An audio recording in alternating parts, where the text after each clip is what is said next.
Hi friends, welcome back to my YouTube channel. ಇವತ್ತು ದೇವ್ರ ದರ್ಶನಕ್ಕೆ ಅಂತಂದು ಹೊಂಟಿವಿ. ಎಲ್ಲೇನ ಇದು ಹೋಗಿದ್ದು ಫ್ರೈಡೇನ ಹೋಗಿದ್ವಿ ನಾವು. ಅದು ವಿಡಿಯೋ ಸ್ವಲ್ಪ ಲೇಟ್ ಆಗಕ್ಕಂತೈತಿ. ಸ್ಕೂಲ್ ಸ್ಟಾರ್ಟ್ ಆದ್ರೆ ಕಂಟಿನ್ಯೂ ಹಾಕ್ತೀನಿ ವಿಡಿಯೋಸ್ನ. ಹೋಗಿ ಡಿಸೈಲ್ ಹಾಕಿಸ್ಕೊಂಡ್ವಿ ಫಸ್ಟ್. ಯಾಕಂದರೆ ಲಾಂಗ್ ರೂಟ್ ಆಗುತ್ತೆ, ನಡುವ ನಮ್ಮ ಟೈಮ್ ಸಿಗುತ್ತಾನೆ ಇಲ್ಲ ಡಿಸೈಲ್ ಅಂದ್ಕೊಂಡು ಇಲ್ಲೇ ಫುಲ್ ಟ್ಯಾಂಕ್ ಮಾಡಿಕೊಂಡು ಹೋದ್ವಿ. ಯಾವುದು ದೇವರು ಏನು ಅಂತಂದು ಹೇಳ್ಕೊತ ಹೋಗ್ತೀನಿ ಬರ್ರಿ. ಇದು ಭಾಳ ದಿನ ಅಂದ್ರೆ ಒಂದು 2 ಟೈಮ್ ನಾನು ರೆಡಿಯಾಗಿ ಕ್ಯಾನ್ಸಲ್ ಆಗಿತ್ತು. ಏನೋ ಗೊತ್ತಿಲ್ಲ, ಬೆಳಿಗ್ಗೆ ಹೋಗ್ಬೇಕನ್ನೋದ್ರಾಗ ಏನಾಗಿರುತ್ತೆ, ನಾಳೆ ಹೋಗ್ಬೇಕನ್ನೋದ್ರಾಗ ಏನೋ ಕೆಲಸನ ಬರ್ತಿರೋದು, ಏನೋ ಒಟ್ಟಾರೆ ಕ್ಯಾನ್ಸಲ್ ಆಗಿತ್ತು. ಈ ಸರ್ತ ಸಡನ್ನ ಡಿಸೀಸ್, ಏನು ಪ್ಲ್ಯಾನ್ ಇರಲಿಲ್ಲ. ಹಾಗಾಗಿ ಅಲ್ಲೇ ಟಿಫಿನ್ ಮಾಡಿದ್ವಿ ಹೊರಗಿನ. ಟಿಫಿನ್ ಎಲ್ಲ ಊಟ ಟೈಮ್ ಆಗಿತ್ತು. ಮಗಳು ದೋಸೆ ತೊಗೊಂಡ್ಲು ಊಟವಲ್ಲ ಅಂತಂದು ನಾವು ಚಪಾತಿ ಪಲ್ಯ ಎಲ್ಲ ಊಟ ಮಾಡ್ಕೊಂಡು ಹೋದ್ವಿ. ಹಾನಗಲ್ ರೀಚ್ ಆದ್ವಿ. ಅವಾಗ ನಾವು ಇದು ಏನು ಸ್ಟೆಪ್ ಬೈ ಸ್ಟೆಪ್ ವಿಡಿಯೋ ಮಾಡ್ಕೊಂಡ್ರೆ ಲಾಂಗ್ ಆಗಿಬಿಡ್ತೈತಿ, ಎಲ್ಲರಿಗೂ ನೋಡೋಕೆ ಬೇಜಾರಾಗುತ್ತೆ. ಹಾಗಾಗಿ ಸ್ವಲ್ಪ ರೂಟನ್ನು ಕಟ್ ಮಾಡ್ಕೊತೀನಿ. ಯಾಕನ ಒಟ್ಟು ಈ ಸರ್ತ ನಾವು ಕರೆಕ್ಟ್ ಪ್ಲ್ಯಾನ್ ಏನೂ ಮಾಡಲಿಲ್ಲ. ಅಲ್ಲಿ ರೀಚ್ ಆದ್ಮ್ಯಾಗ ನಾವು ಎಲ್ಲಿ ಹೋಗ್ಬೇಕು ಡಿಸಿಗ್ನೇಷನ್, ಅಲ್ಲಿ ಹೋಗಿಂದಾಗ ನೆಕ್ಸ್ಟ್ ಎಲ್ಲಿ ಹೋಗೋಣ ಅಂತಂದು ಒಂದು ಪ್ಲೇಸ್ ಮಾತ್ರ ಆಲ್ರೆಡಿ ಬುಕ್ ಮಾಡಿದ್ವಿ. ಅಡ್ವಾನ್ಸ್ ಆಗಿ ಬುಕ್ ಮಾಡಿತ್ತು. ಯಾಕಂದರೆ ಅಲ್ಲಿ ಬುಕ್ ಮಾಡಿದರೆ ನಮ್ಗೆ ಕನ್ಸೆಷನ್ ಆಗುತ್ತೆ ಅಂತಂದು ಹೇಳಿದರೆ, ಹಾಗಾಗಿ ಒಂದು ಪ್ಲೇಸ್ ಮಾತ್ರ ಬುಕ್ ಮಾಡಿದ್ವಿ. ಇಲ್ಲೇನಿಲ್ಲ. ಈಗ ನೋಡಿರಿ, ನೆಕ್ಸ್ಟ್ ನಾವು ಹೋಗಕ್ಕಂತಿದ್ದೆ ಒಡಂಬೈಲು ಪದ್ಮಾವತಿ, ಬಳೆ ಪದ್ಮಾವತಿ ಅನ್ಬೋದು. ಭಾಳ ಅಂದ್ರೆ ಭಾಳ ಪವರ್ಫುಲ್ಲು, ಪಾಸಿಟಿವ್ ಎನರ್ಜಿ. ನಾವು ಯಾವುದೇ ದೇವ್ರಾತು ನಾವು ನಂಬಿದ್ವಂದ್ರೆ ಕೈ ಬಿಡಲ್ಲ ಅಂತಂದು ಎಲ್ಲರಿಗೂ ಗೊತ್ತು. ಮೇನೇ ನಂಬಿಕೆ, ದೇವ್ರು ಅದು ಇದು ಅಂತಂದಲ್ಲ, ನಂಬಿಕೆ ಇಟ್ಕೊಂಡು ದೇವ್ರ ದರ್ಶನಕ್ಕೆ ಹೋದ್ರೆ ಅಲ್ಲಿಂದ ನಮ್ಗೆ ಏನೋ ಒಳ್ಳೇದಾಗುತ್ತೆ ಅಂತಂದು ನನ್ನ ವಿಚಾರ. ಇಲ್ಲಿ ನಾವು ಎಂಟ್ರೆನ್ಸ್ ಹೋಗ್ಬೇಕಾದ್ರೆ ನಮ್ಮದು ಆಧಾರ್ ಕಾರ್ಡ್, ಗಾಡಿ ನಂಬರ್ 2 ನೋಟ್ ಮಾಡ್ಕೊತಾರೆ. ಹೋಗ್ಬೇಕಾದ್ರಷ್ಟೇ, ಬರಬೇಕಾದ್ರಷ್ಟೇ. ಇದು ಬರೋದು ಜೋಗದ ನೀರು. ನಾವು ಗದಗಿಂದ ಹೋಗ್ಬೇಕಾದ್ರೂ ಅಷ್ಟೇ, ಯಾರ್ಯಾರು ಹೋಗ್ಬೇಕಾದ್ರೆ ಅದು ಸೆಂಟ್ರ್ ಪ್ಲೇಸ್ ಜೋಗದಿಂದ ಭಾಳ ದೂರ ಇಲ್ಲ. ನೀವು ಹೋಗಿ ಬರ್ರಿ. ಇಲ್ಲಿ ನಾವು ಎಂಟ್ರೆನ್ಸ್ ಹೋಗ್ಬೇಕಾದ್ರೆ ಯಾವುದೇ ಟಿಕೆಟ್ ಕೊಡ್ತಾರಷ್ಟೇ, ಎಲ್ಲಿ ಅಮೌಂಟ್ ಏನು ಕಟ್ಟಂಗಿಲ್ಲ. ಜಸ್ಟ್ ನಮ್ಮದು ಗಾಡಿ ನಂಬರ ಮತ್ತು ಆಧಾರ್ ನಂಬರ್ ಕೇಳ್ತಾರೆ, ಅದನ್ನು ಕೊಟ್ಟರೆ ಆಯ್ತು. ನೋಡಿರಿ, ಫುಲ್ಲು ಗುಡ್ಡದ ಮ್ಯಾಗ ಹೋಗ್ಬೇಕು. ಪರ್ಫೆಕ್ಟ್ ಡ್ರೈವಿಂಗ್ ಬರ್ತಿರ್ಬೇಕು. ಅರ್ಧ ಮಾಡೋರು ಬಂದರೆ ಭಾಳ ಪ್ರಾಬ್ಲಮ್ ಆಗುತ್ತೆ. ಅದು ಡಿಸಿಗ್ನೇಷನ್ನ ರೀಚ್ ಆದ್ವಿ. ಕಾರ್ ಪಾರ್ಕಿಂಗ್ ನೋಡಿರಿ, ಫ್ರೈಡೇ ಬೇರೆ ಇತ್ತಲ್ಲ, ಹಾಗಾಗಿ ಭಾಳ ರಶ್ ಇತ್ತು. ಆದರೆ ನಾವು ಸಂಜೆ ಮುಂದೆ ರೀಚ್ ಆದ್ವಿ. ಇಲ್ಲಿಂದ ಹೋಗ್ಬೇಕಾದ್ರೆ ಪೂಜೆ 2 ತಾಸಿಗೊಮ್ಮೆ 3 ತಾಸಿಗೊಮ್ಮೆ ಮಂಗಳಾರತಿ ಆಗ್ತಿತ್ತು. ಅಲ್ಲಿ ಹೋಗಿ ಅರ್ಚಕರೆಲ್ಲ ಹೇಳಿದ್ರು, ಇಲ್ಲ 7 ಗಂಟೆಗೆ ಕ್ಲೋಸ್ ಆಗುತ್ತೆ, ಲಗು ನೀವು ದರ್ಶನ ಮಾಡ್ಕೊರಿ ಎಲ್ಲ ದೇವಸ್ಥಾನ ಅಂತಂದು.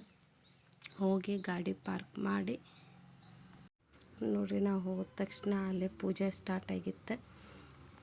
ಬಳೆ ಪದ್ಮಾವತಿ ಅಥವಾ ಒಡಂಬೈಲು ಪದ್ಮಾವತಿ, ಒಟ್ಟಾರೆ ಪದ್ಮಾವತಿ. ಇದು ಒಂದು ಹೊಸ ದೇವಸ್ಥಾನ, ಹಳೆ ದೇವಸ್ಥಾನ ಐತ್ರಿ. ಹಳೆ ದೇವಸ್ಥಾನ ಫಸ್ಟ್ ಪದ್ಮಾವತಿ ಇರೋದು ಅಲ್ಲೇ ಅಂತ. ಅಲ್ಲೇ ಹಿಂದೆ ಹುತ್ತೈತಿ, ಮುಂದೆ ಪದ್ಮಾವತಿ ಪ್ರತಿಷ್ಠಾಪನೆ ಐತಿ. ನಾವೇನೋ ಹರಕೆ ಕಟ್ಟಿದ್ರನ್ನ ಅಲ್ಲೇ ಬಳಿನ ಕೊಡ್ಬೇಕಂತ, ಹಾಗಾಗಿ ಬಳೆ ಪದ್ಮಾವತಿ. ನಾವು ಏನು ಅನ್ಕೊತೀವಿ ಅದು 100% ಆಗುತ್ತೆ ಅಂತಂದು ಅಲ್ಲಿ ಬಂದವರೆಲ್ಲ ಹೇಳಕ್ಕಂತಿದ್ರು. ನಾನು ಫಸ್ಟ್ ಟೈಮ್ ಹೋಗಿದ್ದೆ. ಅಲ್ಲಿ ಏನು ಕೊಡ್ಬೇಕು, ಏನು ಮಾಡ್ಬೇಕಂತಂದು ಗೊತ್ತಿರಲಿಲ್ಲ. ಹಾಗಾಗಿ ಆಫೀಸ್ನಾಗ ವಿಚಾರ ಮಾಡಿದ್ವಿ. ಅಲ್ಲಿ ಬಂದಿರ್ತಾರಲ್ಲ ನಮ್ಮ ಹಂಗೆ ಅವ್ರಿಗೆ ಇದು ಮಾಡಿದ್ವಿ. ಇದು ವೃಕ್ಷ ಎಷ್ಟು ಅಂದ್ರೆ ಹೆಂಗೆ ಬೆಳ್ದೈತೆ ಅಂದ್ರೆ, ಇದ್ರೊಳಗೆ ನೋಡಿದ್ರೆ, ಡೈರೆಕ್ಟ್ ನೋಡಿದ್ರೆ ಅದು ಫೀಲಿನ ಬೇರೆ ಅನ್ನಿಸ್ತೈತಿ. ಹಿಂಗೆ ಐತೇನ ಅಂತಂದು ಬೇರೆ ಒಳಗಿನ ಫುಲ್ ದೊಡ್ಡದಾಗೈತಿ. ಇಲ್ಲೇ ನಾಗಪ್ಪ ಮತ್ತು ಮುಕ್ತಿನಾಗ ಐತಿ. ಇನ್ನೊಂದು ಭೂತನಾಥೇಶ್ವರ ಅಂತಂದು, ಅಲ್ಲಿ ನಾವು ಏನೋ ಚೀಟಿ ಬರೆದು ಹಾಕಿದ್ರನ್ನ ಅಂದ್ಕೊಂಡಿದ್ದು ಲಘು ಈಡೇರ್ತೈತಿ ಅಂದ್ರೆ. ಇನ್ನೊಂದು ಏನಂದ್ರಿ, ಫಸ್ಟ್ ಅಲ್ಲಿ ಹೋದ ತಕ್ಷಣ ನಂಗೆ ವೈಬ್ರೇಟ್ ಆದಂಗೆ ಆಯ್ತು. ಆ ದೇವ್ರ ಮಹಿಮೆ ಇರ್ಬೋದು, ಆ ಪ್ಲೇಸ್ ಮಹಿಮೆ ಇರ್ಬೋದು. ನಾವು ಅವತ್ತು ಅಲ್ಲೇ ಸ್ಟೇ ಮಾಡಿದ್ವಿ. ಹೋದ ತಕ್ಷಣ ಅಲ್ಲಿ ರೂಮ್ ಐತ್ರಿ. ರೂಮ್ ಅಂತ ಅದರಲ್ಲಿ ಅಜ್ಜರು ಇರ್ತಾರೆ, ಅವರು ಭವಿಷ್ಯ ಹೇಳ್ತಾರೆ. ಏನೋ ನಮಗೇನು ಬೇಕೋ ಅದಕ್ಕೆ ಪರಿಹಾರ ಕೊಡ್ತಾರೆ ಅಂತಂದರೆ, ನಾವು ಅವರು 7 ಗಂಟೆಗೆಲ್ಲ ಹೋಗ್ತಾರಂದ್ರೆ ಜಸ್ಟ್ ಎಲ್ಲ ದೇವ್ರ ದರ್ಶನ ಮಾಡ್ಕೊಂಡು ಅಲ್ಲಿ ಹೋದ್ವಿ ಅಜ್ಜರ ಕಡೆ. ಅವರು ಇನ್ನೊಂದು 10 ನಿಮಿಷ ಆಗಿದ್ರೆ ಹೋಗಿಬಿಡ್ತಿದ್ರಂತ. ಹೋದ ತಕ್ಷಣ ನಾವು ಹಿಂಗೆ ಗದಗಿಂದ ಬಂದೀವಿ ಹಿಂಗೆ ಅಂದ್ವಿ. ಅವ್ರು ಏನು ರೀ ನಮ್ಗೆ ಅಲ್ಲೇ ಪ್ರಸಾದ ಕೊಟ್ರು. ಬ್ಲೌಸ್ ಪೀಸ್, ಬಳೆ ಮತ್ತು ಅಲ್ಲಿ ಅಂಗಾರ ಸಣ್ಣ ಸಣ್ಣ ಚೀಟ್ ಮಾಡಿಟ್ಟಿರ್ತಾರೆ, ಅದನ್ನು ಕೊಟ್ಟರೆ 3 ಜನಕ್ಕೆ. ದೇವಸ್ಥಾನ ಭಾಳ ದೊಡ್ಡದೈತಿ ಮತ್ತು ನಮ್ಗೆ ಸ್ಟೇ ಮಾಡೋಕೆ ಅಷ್ಟು ಅನುಕೂಲ ಐತಿ. ರೂಮ್ ರೆಂಟ್ ಬರೀ 1000 ರೂಪೀಸ್. ಇಷ್ಟು ದೊಡ್ಡದೈತಿ ಅಂದರೆ ಅಷ್ಟು ದೊಡ್ಡದೈತಿ. ಮತ್ತು ಗೀಝರ್ ಆಯ್ತು, ಇರೋಕೆ ವ್ಯವಸ್ಥೆ, ಕಾಟ್, ಸಿಂಗಲ್ ಕಾಟ್, ಡಬಲ್ ಕಾಟ್, ಚಾಪಿ ಎಲ್ಲ ಆರಾಮಾಗಿ ಹೋಗ್ಬೋದು. ದೂರಿಂದ ಬಂದವರು ಇದೆ ನೋಡ್ರಿ ಹಳೆ ಪದ್ಮಾವತಿ. ದೂರಿಂದ ಹೋದವರು ಅಲ್ಲಿ ಸ್ಟೇ ಮಾಡೋಕೆ ಐತಿ, ಆರಾಮಾಗಿ ಹೋಗ್ಬೋದು. ಜೋಗದಿಂದ ಭಾಳ ದೂರ ಆಗಂಗಿಲ್ಲ. ಅದು ಊರ ಹೆಸರು ಒಡಂಬೈಲು ಪದ್ಮಾವತಿ ಅಂತಂದು ಯಾರು ಕೇಳಿದ್ರೆ ಹೇಳ್ತಾರೆ. ನಾನು ಸ್ವಲ್ಪ ಇದು ದೇವ್ರದ್ದು ಡೀಟೇಲ್ಸ್ ಕೊಡ್ಬೇಕಾದ್ರೆ ಹಿಂದೆ ಮುಂದೆ ಆಗಿರ್ತೈತೆ ರೀ. ಇದು ಭೂತನಾಥೇಶ್ವರ ಆಗಲೇ ಹೇಳಿದ್ನಲ್ಲ, ವಿಡಿಯೋ ಈಗ ಬಂತು.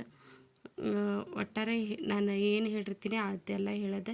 ಇದು ಪ್ಲೇಸ್ ಒಳಗೆ ನೋಡಿರಿ, ಸೂರ್ಯ ಡೈರೆಕ್ಟಾಗಿ ಆಯ್ತು ದೇವ್ರಿಗಿನ ಇದಾಗುತ್ತೆ.